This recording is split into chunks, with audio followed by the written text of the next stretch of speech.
কথা বলি ডিসপ্লে নিয়ে। ডিসপ্লেটা দেখতে অনেক ভালোই, বাট এটা ফুললি রাউন্ড না।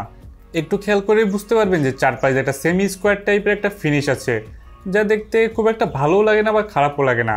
ও ভালো কথা, এর দামটা 2000 টাকার আশেপাশেই। আপডেটেড প্রাইস জানতে গ্যাজেট ভান্ডারের গ্রুপে জয়েন করতে পারেন। সো প্রাইস নিয়ে অনেকেই কমপ্লেন করে, আমরা মূলত প্রাইসটা মেনশন করি না, কারণ এটা সবসময় ওঠানামা করে, এই জন্য প্রাইসটা মেনশন করা সম্ভব হয় না সবসময়।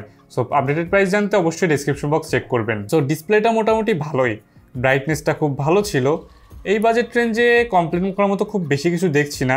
ডিসপ্লেটা এনাফ ব্রাইট ছিল আউটডোর এবং ইনডোর সিচুয়েশনের জন্য, ভিজিবিলিটি নিয়ে কোনো ইস্যু নেই। আর ডিসপ্লে টাচ লেটেন্সিটা মোটামুটি ভালো ছিল। আর আমার কাছে মনে হয়েছে যে টাচ লেটেন্সি বা টাচ রেসপন্সটা L7-এর থেকে বেটার, কারণ L7 এটা একটু স্লোইশ ছিল। এখানে তেমন কোনো স্লোইশ ভাব বা এরকম কিছু ফিল করি নাই আমি। তো ডিসপ্লে ইউজার এক্সপিরিয়েন্স আমার মতে L7-এর থেকে একটু বেটার, বাট এটা ফুল রাউন্ড ডিসপ্লে না, সো দেখতে কিছুটা খারাপ লাগতেই পারে। বাট চারপাশের ডিজাইনটা খুব সুন্দরভাবে এর সাথে ব্লেন্ড হয়ে যাচ্ছে, সো আপনার কাছে খুব একটা ইস্যু নাও মনে হতে পারে। আরেকটা কথা, যে এটা অনেকটা দেখতে L5-এর মতনই লাগে, এবং এতে L5-এর মতো একটি ওয়াচ ফেসও আছে। এটা অনেকটা মনে হচ্ছে L5-এর রিব্র্যান্ডিং টাইপের কিছু করা। ওয়াচ ফেসের কথা যেহেতু আসলাম, তবে ফেস করি ট্রুথটা, এতে অনলি থাকছে 3টা ওয়াচ ফেস। প্রথমটা হলো L5-এর মতো দেখতে, সেকেন্ডটা আপনারা পেয়ে যাবেন L7-এ, এবং থার্ড একটা থাকছে সেটা হলো ডিজিটাল একটি ওয়াচ ফেস। এই 3টা ওয়াচ ফেসই থাকছে, যে অনেকের কাছে হইতে পারে হতাশাজনক হতে পারে, কারণ L7-এর অনেকগুলো ওয়াচ ফেস থাকছিল বিল্ট ইন। এছাড়াও আমরা একটা ভিডিও বানিয়েছিলাম যেখানে আপনি L7-এ এবং মাইক্রোওয়্যার W34-এ আনলিমিটেড ওয়াচ ফেস ইনস্টল করতে পারবেন। সেই ভিডিওটা যদি এখনও না দেখে থাকেন তবে দেখে আসতে পারেন। ওই ভিডিওতে দেখানো হয়েছে কীভাবে আপনি আনলিমিটেড ওয়াচ ফেস ইনস্টল করতে পারবেন আপনার L7 এবং মাইক্রোওয়্যার W34-এ। সো ওয়াচ ফেসের দিক থেকে অনেকটা পিছিয়ে থাকছে মাইক্রোওয়্যার L8। এরপরে কথা বলি এর বিল্ড কোয়ালিটি এবং ডিউরেবিলিটি নিয়ে। এটার বেসটা হলো মেটাল বেস, আর আশেপাশে পুরোটাই প্লাস্টিক বিল্ডের। এর স্ট্র্যাপগুলোও সিলিকনের, যা মোটামুটি কমফোর্টেবল ছিল এবং ইজি টু ইউজ ছিল। আমার ইউজেজে কোনো ধরনের প্রবলেম হয় নাই, এবং এটা সোয়েট রেজিস্ট্যান্ট। সো অনেকেই জিজ্ঞেস করে এগুলো ওয়াটার প্রুফ কিনা। এই জিনিসটা অনেকে ভুল করে, যে আসলে কোনো জিনিসই তেমন ওয়াটার প্রুফ হয় না।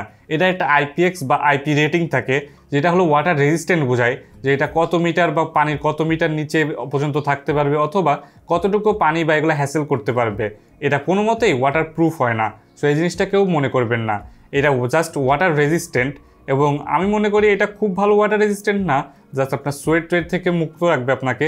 বাট এটা নিয়ে গোসল করতে চলে যাবেন না, তবে কিছু কিছু মডেল নিতে গোসল করলে যাইতেও পারেন। তো বিল কোয়ালিটি ডিসেন্ট কোয়ালিটি এর।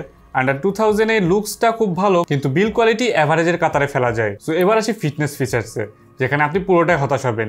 মাইক্রোওয়্যার L7 বলেন, যে কোনো বলেন, এগুলোতে পাসলে থেকে আসছে এরা অনেকটা ফেক সেন্সর ইউজ করে। কারণ এটা আপনি বুঝতে পারবেন, যখন আপনি হার্ট রেট সেন্সর মনিটর করবেন, এরা যে কোনো সার্ফেসে রাখলে অটোমেটিক রিড আউট শো করে। এটা মেনলি অটোমেটেড একটা র্যান্ডম রিড আউট শো করে, যা আপনাকে একটা আউটপুট দিবে, কিন্তু এটা অ্যাকুরেট আউটপুট হয় না। সো এই বিষয়টা অবশ্যই মনে রাখবেন, যে এইগুলা ফিটনেস ট্র্যাকার হিসাবে খুব একটা ভালো না। এটা আপনি as a smart watch use করতে পারেন, but as a fitness tracker not that good. তবে এর সব থেকে ভালো ফিচার লেগেছে এর ব্যাটারি ব্যাকআপ। এর ব্যাটারি ব্যাকআপ এক কথায় অসাধারণ। L7-এর ব্যাটারি ব্যাকআপ নিয়ে অনেক ইস্যু ছিল, এর পিছনে অবশ্য কারণও ছিল, কারণগুলো আমি একটু পরেই বলছি। কিন্তু L8-এর ব্যাটারি ব্যাকআপ এক কথায় অসাধারণ। এতে আপনি অনায়াসে 10-15 দিন মতো ব্যাকআপ পেয়ে যাবেন যদি নর্মাল ওয়াচ হিসাবে ইউজ করেন, এবং সকল ফিচার্স ইউজ করলে 7 দিন মতো ইজিলি ব্যাকআপ পেয়ে যাবেন। আর আগেই বলেছি যে as a smart watch use করলে বা নর্মাল ওয়াচের মতো ইউজ করলে 10-15 দিন ব্যাকআপ ইজিলি পেয়ে যাবেন। সো এটা নিয়ে কোনো ইস্যু নাই। এবার কথা বলি কেন এতে বেশি ব্যাকআপ থাকছে L7-এর তুলনায়। L7-এ থাকছে সব ধরনের কলিং ফিচার্স, এর থেকে ভালো display, built in speaker, built in microphone এবং আরও অনেক ধরনের ফিচার্স, যা পাচ্ছেন না এতে। সবাই হয়তো বা কমেন্ট বক্সে জিজ্ঞেস করবে যে এতে কলিং ফিচার্স আছে কিনা, তবে এতে থাকছে না কোনো কলিং ফিচার্স বা আদার কোনো স্মার্ট ফিচার্স বা অ্যান্ড্রয়েড টাইপের ফিচার্স।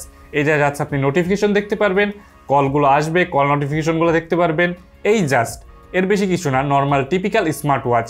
এরপরে অনেকে জিজ্ঞেস করবে কমেন্ট বক্সে যে এগুলো আছে কি নাই। সো এক কথায় বলে দিচ্ছি যে এতে আপনারা কোনো কলিং ফিচার্স পাবেন না, বা L7-এ অনেক ফিচার্স এতে থাকছে না, আর ওয়াচ ফেসগুলো লিমিটেড থাকছে। সো আমার মনে হয় যে L7-এর পরে L8টা যদি নামের অনুসারে ধরেন, এটা অনেকটা আপগ্রেড টাইপের মনে হয় না।